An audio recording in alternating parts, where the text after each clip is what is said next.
Nag-part-time talaga ako, sir, muna. Kasi ako na lang yung may work sa amin ng time na yun.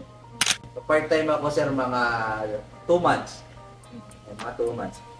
Tinalent ako ng mentor ko. Sabi ng mentor ko sa akin, pag ba nalampasan yung kinikita mo sa trabaho mo, nakikitain mo dito sa Royal, magpo-full time ka. Tinalent niya ako ng gano'n, sir. Tapos sige po, kasi gusto ko rin naman mas malaki na sahod. Sir, ang ranging ko lang kasi talaga nung proba ko, nasa 4,000 per month. 4,000 per month. Tapos may isang anak na to, si Coach Toy. Sir, 4,000 per month. So parang per cut-off namin, 2,500. Siyempre may mga deduction pa yun, sir. Oo, depende nun ah. May mga SSS, pag-ibig. So parang down to 2,000. Yun lang yung nati-take home talaga every quincenas. Kasi per oras lang kami, sir, sa store namin eh. Eh sa dami pa rin naming mga crew. Pag hindi ka medyo magaling, hindi ikaw yung bibigyan ng schedule. Pala, kaya may ano pala kayo, yung parang binibigyan ng duty. Sir, yan. Pag ilang araw lang nabigay sa'yo, baka mas maliit pa yung sahod mo. Parang gano'n. So, gano'n, sir. Part-time ako for 2 months. Kasi tapos challenge ako ng mentor ko. Sir, nung buwan na yon, nung after ako i-challenge, kumita ako ng 13K. Ah, okay. So, kaya medyo lumuwag eh. Sir, wala nang question ko magpo-full time ako. Kasi sir, dumoble, triple pa yung sahod ko eh. Sabi ko, malampasan lang ng konti. Magpo-full time ako. Sir, naging 13K 1 month yung kinita ko. So, doon ako nag-full time, sir. Sir eh, first million ko to 2 years. Pero 1 year and 4 months, naka-kotse na ako, sir. 1 year and 4 months lang. So, nakabili ka ng Naka-kotse. Wow. Ano lang yun, sir, down payment. So, dun sa 1 year and 4 months ko, nakaipon ako ng 100K. Tapos ayun yung pinandown. Ayun yung pinandown ko, sir. So, nagkakotse ako, feeling ko yun, isa yun sa inaantay ng mga tao sa paligid ko. Kasi alam nilang service crew lang ako, wala akong pera. Nung nakita nila ako na nagkakotse, dumami yung sa akin. Naniwala. Sir. Hindi man lahat, sir, pero meron na kahit pa paano. Oh. Pero paano yung progress ng 100,000? Kasi pagka nagsisimula ka talaga din mag-network, pag-invite, dyan ka pagtatawanan, dyan ka bubulihin. Kung sa mga kaibigan, sir, and family members, kamag-anak, walang nag-join sa akin. Walang sumali. Kinausap ko naman lahat, sir. In-encourage ko, sinabi ko na naggaganto ko, nag-business ako, nasa Royal ako. Pero wala nag-join. Tatawanan ka talaga, sir, lalo na pag tropa. Eh naku, dahil mo pang maririnig. Kamag-anak din, ganon. Ang mga nag-join pa sa akin, sir, mga total stranger din. Oo, yung hindi ka kilala. Marami ako, sir, na-meet ko lang sa mall, nakilala ko lang sa online, mga ganyan, sir, nabentahan ng produkto na hindi ka kilala, tapos sila yung in-encourage ko na mag-join. Sabihin talaga, ang ganito pala talagang negosyo, hindi to para niya ng kakilala, no? Tsaka kaibigan. Kasi hindi naman siya suporta sa iyo eh. Tama, di ba? Hindi naman siya sumusuporta sa iyo. Yung ginawa mong way para makakonect dun sa hindi mo kakilala. Ano, sir, nagtanong-tanong ako dun sa mga coaches din. Ginaya ko lang yung mga diskarte nila, sir. Like, unang-unang diskarte na trinay ko is yung pagpa-flyers. Flyering. Kasi way back 2015, uso pa yan eh. Mga flyers. Uso pa yung flyering. Pag-join ko, marami nagpa-flyers. Eh, siyempre, mahihain pa ako nun. Pero since walang sumasali sa akin na kamag-anak, try ko, sir, na mag-flyers. May nakuha ka naman. Ayun ang tanong doon eh. Ano ko ako siguro, sir, yung kumpiyansa at saka experience. Ayun. Ayun ang pinakamagandang sagot. Pero kung nakuha ang tao, sir, na nag-join dahil sa flyers, sa experience ko, wala. Pero dun sa mga kakilala ko, meron. Pero ako, personal, wala. Pero may mga nakakausap ako. Pero yung kasi yung importante dyan, yung makakausap ka ng hindi mo kakilala eh. Makuha mo yung kumpiyansa eh. Pinaka ako, meron man ako nakuha dun sa pagpa-flyers, yung lakas ng loob, yung kumpiyansa. Yung kumpiyansa, no, para ma-break yung yung kabado ka, para ka mo. Saan pa talaga lumaki yung income ni Coach? Ano pag ginawa mong steps para lumaki mo ng gusto yung organization? So, ano ko, sir, nagkaroon ako na break sa online talaga. Online talaga, sir. Bukod sa kumpiyansa mo, yung momento mo sa Royal, ilang taon ba yung inaabot? Sir, hindi, depende kasi sir eh. Feeling ko, depende dun sa trabaho na gagawin. Kasi wala siya talagang time frame, specifically time frame. Kung ilang years ba pwedeng makuha yung momentum. Pero siguro kung araw-arawin mo, baka sir ilang buwan lang, may momentum ka na eh. Kasi karamihan na nakita ko sa industriya natin, turong sulong eh. Kasi maghahataw, mag-grind, tapos pag napagod, pahinga, mawawala ng ilang buwan. So kaya nawawala yung momentum So, kasi gagawin mo. Yun yung tumatagal. Pero siguro kung consistent ka talaga sa trabaho, regardless sa mga nangyayari, kahit ang daming struggle, feeling ko mas mabilis mo makukuha yung momentum. So sa akin, kailangan consistent, no? Yes, sir. Para talagang maka-take off. Hanggat wala pa yung momentum, sir, wala mo nang pahingahan talaga dito. Pero paano mo ba malalaman kapag nasa momentum ka na? Ikaw, may idea ka ba sa sarili mo?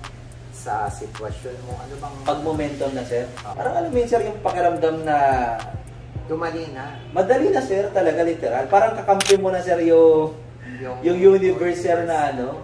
Okay. Yun yung pakiramdam, sir. Tsaka yung literal tulog ka. Tapos paggising mo, sir, ang daming update ng sales ng mga member mo. Ng organization. So parang, sir, hindi ka na hard sell, hindi ka na sobrang grind. Pero grabe yung pasok ng sales. So, ang kailangan pala talaga, Coach Troy, sa simula, ikaw talaga yung magka-grind. Yes, sir. So, di ba yung talagang ipupush mo yung sarili mo hanggang sa yung pag malalaman mo momentum ka na dahil madali na yung sales para sa'yo. Yes, sir. Yung tip para mapapayo mo para mapalaki yung organization. Siguro, sir, pagpalaki ng organization, right culture talaga, especially sa tok-tok, sa mga mentor. Siguro walang manlalamang. Ay, yan, maganda yun. Walang manlalamang. Wala, sir. Kasi maraming, alam naman natin na maraming nag-take advantage sa industriya natin, sir. Oo. Since, yun nga yung mga kwento dati na yung mga mentors, mga mentor lang yung kikita dyan. Kasi kaya nasasabi ng ganun, sir. O kaya ang connotation ng tao kapag ka nag-networking ang scam kasi na-take advantage ng mga mentors. Sir. So siguro yon yung right intention din sa mga tao na sasali sa organization mo. Alam mo yung pakiramdam, sir, na dumiskarte pa ng pera para maka-join lang. Natin alam kung saan pa kinuha ng mga tao yung pera para kasali lang. Tapos yung iba manlalamang. So doon nagko-collapse yung organization. Regardless, sir, kahit maganda yung background mo, kagaya ko, high school graduate lang ako. Dahil maganda yung intention niya sa akin, sir, natulungan niya talaga ako.